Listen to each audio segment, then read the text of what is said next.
Big TV భక్తి సమాచారం WhatsApp ఛానల్లో జాయిన్ అవ్వండి. అన్ని విశేషాలు ఎప్పటికప్పుడు తెలుసుకోండి. పూజా మందిరంలో ఫోటోలు ఉన్నాయనుకోండి, 1, 2 కాదండి, మొత్తం స్టోర్ రూమ్ లాగా ఒక 100 ఫోటోలు అక్కడ పెడతారు. అందరికి అదో అలవాటు, ఒక 100 ఫోటోలు, దొరికిన ప్రతి ఫోటో అక్కడే. మనకి సెంటిమెంట్ ఏంటంటే ఫోటో వేరే బెడ్రూమ్లో ఉండకూడదు, బాత్రూంలో ఉండకూడదు, అంటే దేవుణ్ణి ఎక్కడ ఉండాలో ఎక్కడ ఉండకూడదో మనం నిర్ణయం చేసేస్తాం. అన్ని ఫోటోలు పూజా మందిరంలో పెట్టవలసిన అవసరం లేదండి. మొత్తం అన్ని పట్టుకెళ్ళి అక్కడ పెట్టడమును, చివరికి కడగలేక తొడవలేక అలా వదిలేయడం, బూజు పట్టేయడం. ఇప్పుడు పూజా మందిరం అయిందా, బూజు మందిరం అయిందా? పూజా మందిరంలో కూడా మా ఇంట్లో నియమం ఏంటంటే కొత్త ఫోటో వస్తే పాత ఫోటో తీసేస్తాం. ఏమి ఇందులో ఇబ్బంది లేదు, నేను చేసి మీకు చెబుతాను. ఎప్పటికీ అదే ఉండాలి, ఎప్పటికీ దాన్నే. అవన్నీ ఏదో శ్రీ విద్య ఉపాసనలు, ఆ ఉపాసనలు ఆ వ్యవహారాలు వేరు. మామూలుగా మనం పెట్టుకుని దండం పెట్టుకోవడానికి ఎందుకండి? ఇలా మొత్తం అన్నీ పేర్చుకుంటూ పోతే దేనికి మనం సేవ చేయలేం. పైగా బుర్రకి ఎలా బూజు పడుతుంది అంటే 36 విగ్రహాలు ఉన్నాయి, 36 పువ్వులు పెట్టాలి, 36 దండాలు పెట్టాలి, 36 నైవేద్యాలు కూడా పెట్టాలి. మనం 36 ఆసుపత్రికి వెళ్ళిపోతాం ఈ చాకరీ చేసి. ఎప్పటికీ భగవతత్వం అర్థం కాదు. పైగా ఈ మధ్య ఇంకో పిచ్చి పని చేస్తున్నారు, సందర్భం వచ్చింది కాబట్టి చెబుతాను నేను. పూజా మందిరంలో తీసిన ఫోటోలు పట్టుకెళ్ళి నదుల్లో బారేస్తున్నారండి. నేను పత్రికల్లో చదివిన వార్త. ఎంత దుర్మార్గం! ఫోటోలు ఎందుకంటే దేవుడు ఫోటో ఎక్కడా పాడేయకూడదు, ఎందుకంటే నదిలో పారేస్తావా? నది లోకుగా ఉందా? నది అంటే ప్రతి చెత్త పట్టుకెళ్ళి అందులో పారేయడానిక? దేవుడు ఫోటో కదా అనద్దమ్మా, అది అద్దం కాదా? అద్దమా కాదా? ఫ్రేమ్ ఉందా లేదా? ఆ అద్దం పగిలిపోతుందా లేదా? లోపల చేపలు ఎలా తింటాయండి? చేపలు పైనుంచి అద్దాలు ఎలా పడుతూ ఉంటే ఆ ఫోటో ఫ్రేమ్ కారణంగా రంగురంగులుగా కనపడుతూ ఉంటే అదేదో జీవజంతువులు అనుకుని పట్టుకుంటాయి కదా. మరి ఆ చేపలను చచ్చిపోతే ఎవరిదండి ఆ పాపం? ఆ జీవుల్ని మనం చూడక్కర్లేదా?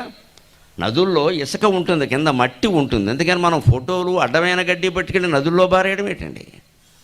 జరుగుతున్నాయి ప్రత్యేకంగా. మమ్మల్ని అడిగే సందేహాలు ఇవే. ఫోటో నదిలో బారేయచ్చు, అసలు పారేయమని కూడా చెప్పండి. కన్నా నేను పూజా మందిరంలో ఫోటోలు అధికమైనాయండి. ఒక ఫోటో వచ్చింది, ఇంకో ఫోటో తీశారు, తిడుచు ఓ మూల పెట్టండి, ఎవరికైనా ఇవ్వండి.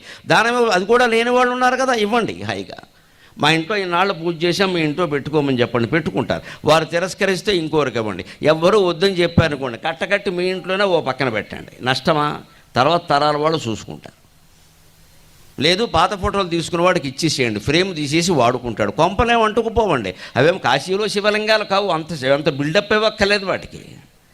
మనకి ప్రతిదానికి ఇంత బిల్డప్ ఇచ్చేస్తాం. జీవితంలో మాత్రం నీతి అక్కర్లేదు మనకి. శుభ్రంగా మింగేస్తాం, 100 కోట్లు మింగేస్తాం, అనుమానం వెళ్ళ. ఎవడాస్తేనా కనిపిస్తే ఆక్రమించేయడమే. పూజా మందిరం దగ్గర మాత్రం అన్ని శంకలు వచ్చేస్తాయి. ఇక్కడ ఈ వంకర పనులు బయట చేయకుండా ఉంటే నువ్వు పూజ ఎలా చేసినా పర్వాలేదు. నేను మొదటి నుంచి మొత్తుకునేది అదే. నాకు పద్మశ్రీ కూడా ఇందుకే ఇచ్చారు, జ్ఞానాన్ని పంచిపెట్టినందుకే. అజ్ఞానపు నమ్మకాలన్నీ ఖండించి జ్ఞానాన్ని పంచిపెట్టినందుకే ఇచ్చారు. కేంద్రం వాళ్ళకు కూడా కావలసింది అదే, పిచ్చి భక్తి కాదు. దేవుడి విగ్రహం మీరు బంగారు విగ్రహం పెట్టండి, కాశీ నుంచి శివలింగం తండి, తిరుపతి నుంచి విగ్రహం తండి, అది కేవలం స్ఫూర్తి మాత్రమే. దయచేసి గ్రహింతురుగాక. ఎవరు నమ్మినా నమ్మకపోయినా ఇది పరమ సత్యం. మహిమలు విగ్రహాల్లో ఉండవు, మన మనస్సులో ఉంటాయి. నువ్వు భక్తితో ప్రార్థిస్తే రాయి కూడా రాముడవుతుంది. నువ్వు భక్తితో ప్రార్థిస్తే రాయి కూడా రాముడు అవుతుంది. నీ దగ్గర భక్తి లేనప్పుడు రాముడు కూడా రాయే. ఏం ఉపయోగం లేదు ఇక్కడ. ఇప్పుడు నీ మీద ఆధారపడి ఉంది మహిమ, దేవుడి మీద కాదు. మన మీద మనకి నమ్మకం లేక వేటి మీదో నమ్మకం ఉంటుంది మనకి ఎంతసేపు. ఆయన ఎవడో వచ్చేస్తే, ఈయన ఎవడో చదివేస్తే, ఆ విగ్రహం ఏదో పెట్టేస్తే మనకి ఏదో అయిపోతుంది. ఏమవుతుంది ఇక్కడ? నువ్వు ఏదైనా చేస్తేనే అవుతుంది, నీ ప్రవృత్తి మారితేనే అవుతుంది, నువ్వేమిటో నువ్వు ఆలోచించుకుంటేనే అవుతుంది. నిరంతరం వీలైనంతసేపు నిద్ర గాఢంగా పట్టే వరకు నీ మనస్సులోకి నువ్వు దూరి నేనేం చేస్తున్నా, ఏం మాట్లాడుతున్నా, ఏం ఆలోచిస్తున్నా అంటేనే అవుతుంది. మనోవాక్ కాయకర్మ. నా ఆలోచన ఎలా ఉంది, నా మాట ఎలా ఉంది, నా పని ఎలా ఉంది, వీటినే త్రికరణములు అంటారు. ఈ 3 ఆలోచన సరి చేసుకోకుండా జరిగేదేమీ లేదండి. ఎన్ని గుళ్ళు కట్టించినా ఒకటే, ఎంతమంది దండాలు పెట్టుకున్నా ఒకటే, ఎన్నిసార్లు మీరు తిరుపతి వెళ్ళినా ఒకటే. నేను నెల పెడతానండి, వారం పెడతానండి. వెంకటేశ్వరం కూడా విసుగొస్తుంది, వెళ్ళకండి. ఏంటి వెళ్ళమని మన మొహం చూడడం ఆయనకి ఇష్టం లేదండి. అధోమొఖం వేసుకుని ఆయన చూపించాలేట అక్కడ. మనం సత్యం మాట్లాడామా? ధర్మానికి కట్టుబడి ఉన్నామా? కనీసం కట్టుకున్న ఇల్లాలకి కట్టుబడి ఉన్నాం. వేరే ఎటు చూడలేదని ఎవడన్నా చెప్పగలవా అండి? బిడ్డల మీద ప్రమాణం చేసి 99% తేలిపోతారు, ఇక్కడ అనుమానం లేదు ఇక్కడ. కానీ మనం మాత్రం తిరుపతి వెళ్ళి గోవిందా, ఆయనకు కూడా మంటెత్తపడుతుంటుంది. అధోమోహం వేసుకొచ్చేవి ఇక్కడ. కానీ నీతి లేదు, జాతి లేదు, అధవ ఇక్కడికి వచ్చేవి ఇక్కడికి.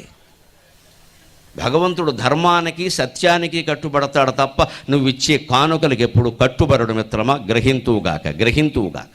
కోట్ల రూపాయలు ఇచ్చిన ఆయనకు అనవసరం. పైగా ప్రసిద్ధమైన దేవాలయాల్లో మీరు ముడుపులు విపరీతంగా వేయడం వల్ల అక్కడ అవినీతి పెరుగుతోంది. గమనించండి. సమస్యలు ఎందుకు పెరుగుతున్నాయి? మన వల్లనే పెరుగుతున్నాయి. ఈ పక్కనే జంగారెడ్డిగూడెంలో ఉంటుంది, బొట్టాయిగూడెంలో ఉంటుంది, వేరే గూడెంలో ఉంటుంది. వెంకటేశ్వరం సరిపోదాను తిరుపతి ఎందుకు వెళ్ళడం పరిగెట్టుకుని? రోజుకు 2 లక్షల మంది వస్తే ఎవరు చేస్తారండి ఏర్పాటు? దేవుడు దిగొచ్చిన టీటీడీ చైర్మన్ ఇప్పుడు ఉన్నవాళ్ళు కాదండి. దేవుణ్ణి మీరు చైర్మన్ చేసినా చేసేదేం లేదమ్మా. దేవుడే చైర్మన్ అయితే వెంటనే ఏం చేస్తారంటే గోవిందా అని అక్కడి నుంచి మాయమైపోతాడు గొడవ లేకుండా. ఇంకా మళ్ళీ కనపడ్డాయి. ఇంక రాడుగా అవడను. ఆయనే లేనప్పుడు మనం ఎందుకు కడతాం? అంచేది ఆయనే మాయమైపోతాడు. దేవుడు చైర్మన్ అయితే వెంటనే చేసే పని ఏంటంటే గోవిందా అని వెళ్ళిపోతాడు, వైకుంఠానికి వెళ్ళిపోతాడు. అనవసరంగా వచ్చాము బాబాని. మొత్తం దేవాలయాల్లో అవినీతి జరుగుతుందంటే మనం కారణం, మన పిచ్చి నమ్మకాలు కారణం. దాని నుంచి బయటపడి జీవితంలో స్వచ్ఛంగా ఉన్నావా లేదా? సంపాదన ప్రతి రూపాయి స్వచ్ఛంగా ఉందా లేదా? లక్ష్మీదేవి ఎక్కడ పుట్టిందండి? మన పురాణాలు ఏం చెబుతున్నాయండి? లక్ష్మీం క్షీరసముద్రరాజతనయాం శ్రీరంగధామేశ్వరీం దాసీభూత సమస్తలోక విభవ బ్రహ్మేంద్ర గంగాధరాం త్వాం త్రైలోక్య కుటుంబినీం. క్షీరసముద్రరాజతనయాం, పాల సముద్రంలో పుట్టింది లక్ష్మీదేవి. అంటే ఆవిడకి పాలంటే ఇష్టం. ఒక 100 బిందెల పాలు పోసేద్దాం, దీన్నే అజ్ఞానం అంటారు. గుడంతా పాడైపోయింది. ఓ పక్క మన పక్కనే సాంఘిక సంక్షేమ హాస్టల్లో పిల్లల పాలు లేక ఏడుస్తున్నారు. అవన్నీ ప్రభుత్వం చూసుకోవాలి, మనకెందుకు? మరి ఇది ఎవరు చూస్తారు? అంటే మన సొంతానికి మనం దేవుడికి మొక్కినట్టుగా సమాజం కోసం మనం మొక్కట్లేదండి. For more videos like this, subscribe Big TV channel.